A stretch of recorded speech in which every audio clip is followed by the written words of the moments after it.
हा विषय जाणून घेण्यासाठी शेवटपर्यंत व्हिडिओ बघा. नमस्ते, मी तुमचा मित्र अमोल. आपण घेतलेल्या नवीन जागेत बोर मारण्यासाठी आज गाडी बोलवली होती. पाणी बघणाऱ्यांची खून दिली आम्ही तिथं त्यांना बोर मारायला सांगितलं. जिथं स्पॉट दिला तिथं बाबांची उदी टाकून त्यांना म्हणलं घेऊन टाका. थोड्या वेळात त्यांना बोललो पाणी कुठे हा तर फोपाटाचे ते थोडा दम मारना.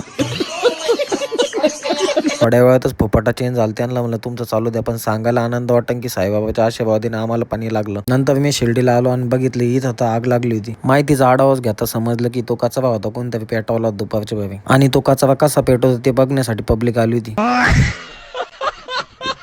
ठीक आहे, तो मजाकचा विषय होता, पण काकाने शेवटी धाडस करून आग हिजवलीच, कारण शेजारी डीपी पण होती आणि डीपीची लाईट पण चालू होती. हा प्रसंग चालू असताना नानाचा मला फोन आला की आज पण आपल्याला मटेरियल बघायला जायचंय. म्हणलं चल. निघालो मग आम्ही श्री छत्रपती संभाजीनगरला. पुढे जाऊन नाना म्हटलं मला महत्वाचं काय, मी माझं काम बघतो, गाडी तिचं काम बघल. मी त्याला म्हणलं तू तुझं लवकर बघ, नाही ते आपल्या सगळ्यांचं बघल.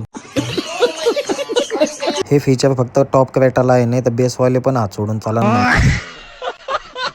आमचं पुढं काही चालू, पण यांचा पाठीमाग गेम चालू होता. गाडी आल्यामुळे कवडी पण आली, त्यामुळे यांच्या झाली टाकाटाकी.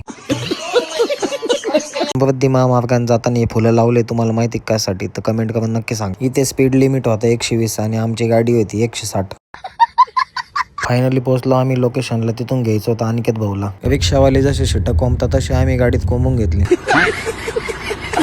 मी पोहोचलो आपल्या दुसऱ्या लोकेशनला. यांना म्हणलं तुम्ही जा, मी थांबतो आता. सर्व काम झाल्यानंतर आम्ही आलो हॉटेल मराठाला जेवायसाठी. मध्ये आलो झाले आपल्याला महाराजांचे दर्शन. आता आम्ही गेलो 4 जण, तुम्हाला दिसत असेल 10 जण, कारण आपले तिथले मित्र पण आपल्याला भेटायला आले होते. मस्त जेवण झालं आणि निघलो घराच्या दिशेने. भेटूया नेक्स्ट ब्लॉग मध्ये. धन्यवाद.